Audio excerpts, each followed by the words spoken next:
Despertar da noiva. Meu nome é Hildegard Schneider, sou mãe de 5 filhos, fundadora e chefe da editora World Wide Wings, na qual também escrevi 7 livros.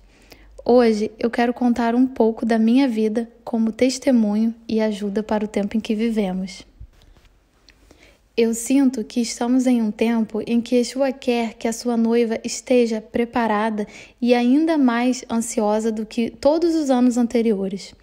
O tempo está chegando e há certas coisas que precisamos preparar para o nosso rei, para que ele possa vir.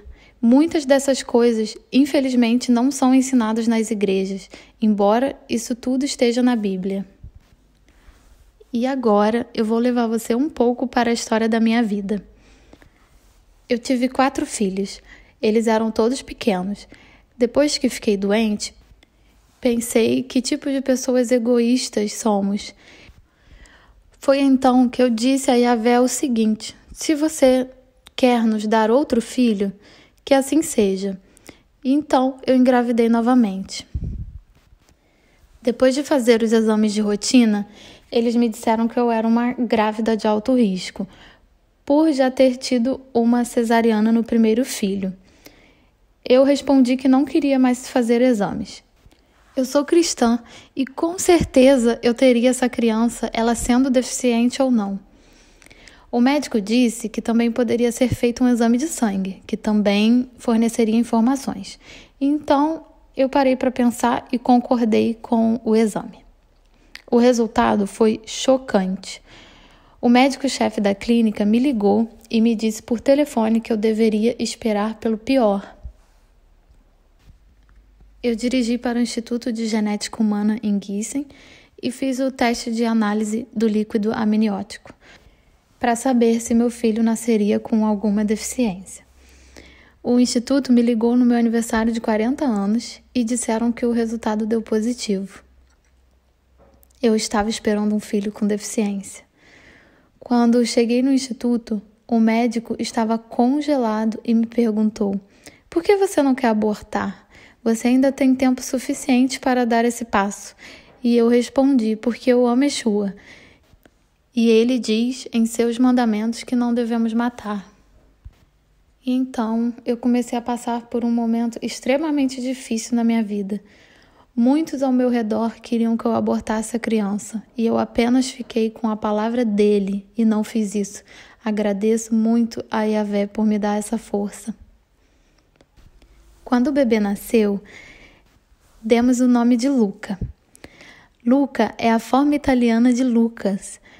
O nome significa o iluminado, aquele por quem a luz cai.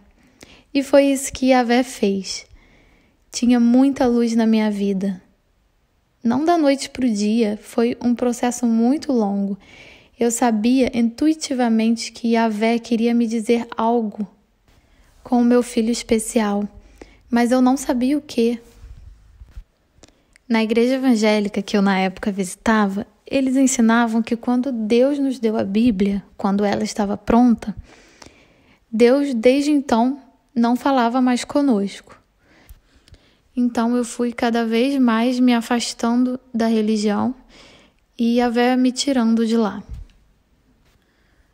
Por causa desse choque, eu comecei a procurar o que ele queria me dizer. Levei 2 anos para descobrir que Yahvé, ainda assim, nos dias de hoje, fala conosco. E aí ele começou a falar comigo. Meu filho Luca vomitava todos os alimentos por horas durante 1 ano e meio. E foi exatamente nessa situação que Yahvé falou que ele queria que eu viajasse para Israel. Essa é uma outra longa história, mas Yahvé me levou para Israel. Israel era um país, para mim, até então, como todos os outros países. Mas Yahvé começou a me mostrar conexões sobre Israel, sobre seu povo, onde somos enxertados. Todo esse processo de instruções durou muitos anos. E então ele me levou para o Brasil. Naquela época eu não entendia por que meu caminho agora deveria ser o Brasil. agora, depois dele ter me enviado a Israel. E só hoje, quase 20 anos depois, tudo se encaixa para mim. Durante esse período difícil com o meu filho Luca, eu recebi o seguinte versículo da Bíblia no livro do Apocalipse 22:16. Eu, Jesus, enviei o meu anjo para vos testificar estas coisas nas igrejas. Eu sou a raiz e a geração de Davi, a resplandecente estrela da manhã.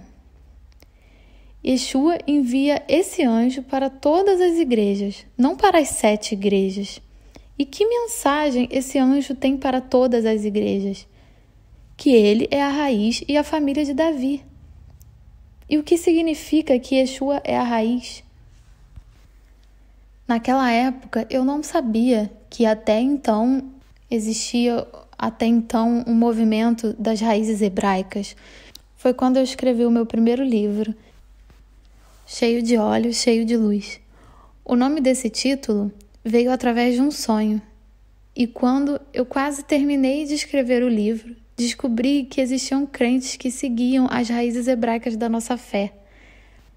Foi então que eu comecei uma profunda viagem de descobertas, onde eu também descobri que em Atos 3:21 diz: é necessário que ele permaneça no céu até que chegue o tempo em que Deus restaurará todas as coisas, como falou há muito tempo por meio dos seus santos profetas. Esse versículo diz que Yeshua voltará até que todas as coisas sobre as quais Yahvé falou no início sejam restauradas. Mas que início? O início dos 5 primeiros livros. Moisés, pela boca dos seus santos profetas. E o que ele disse no início? Todas as instruções, os mandamentos, o Shabat, as suas festas, as leis alimentares, tudo isso precisa ser restaurado. Foi então que Yahvé me levou ao processo da restauração da sua palavra. Eu fui, durante anos, aqui na Alemanha, uma das primeiras a falar e escrever sobre a restauração. A descoberta das raízes hebraicas da nossa fé foi um nascer de novo, um acordar espiritualmente para mim. E eu quero passar isso adiante. Nós estamos em um tempo em que Yeshua voltará em breve e há muitos ensinamentos errôneos em circulação pelo mundo. Esses ensinos errôneos vêm ocorrendo há séculos. Em Jeremias 31 diz que ele fará uma aliança renovada conosco, não uma nova aliança, como sempre ouvimos por aí. Yahvé faz essa aliança renovada com a casa de Israel e a casa de Judá.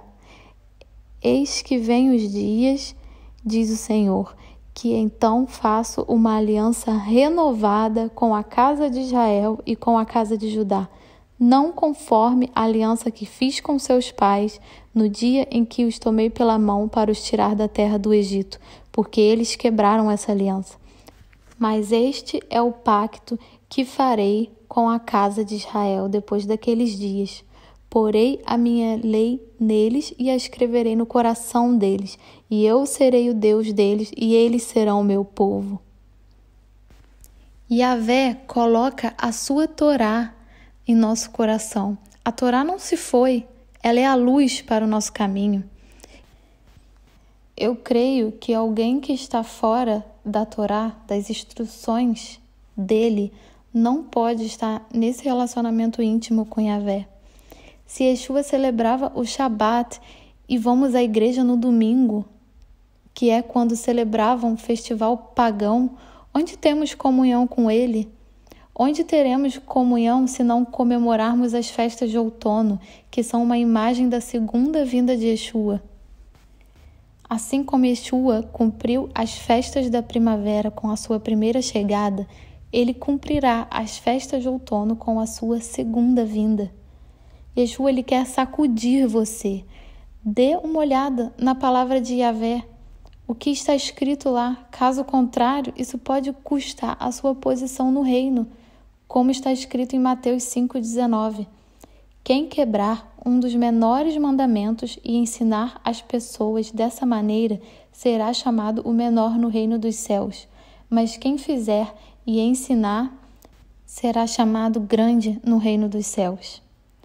Eu quero, com essa mensagem, abençoar você com sabedoria, entendimento e coragem para sair da tradição de homens e seguir a Ele, Yeshua, a Torá viva.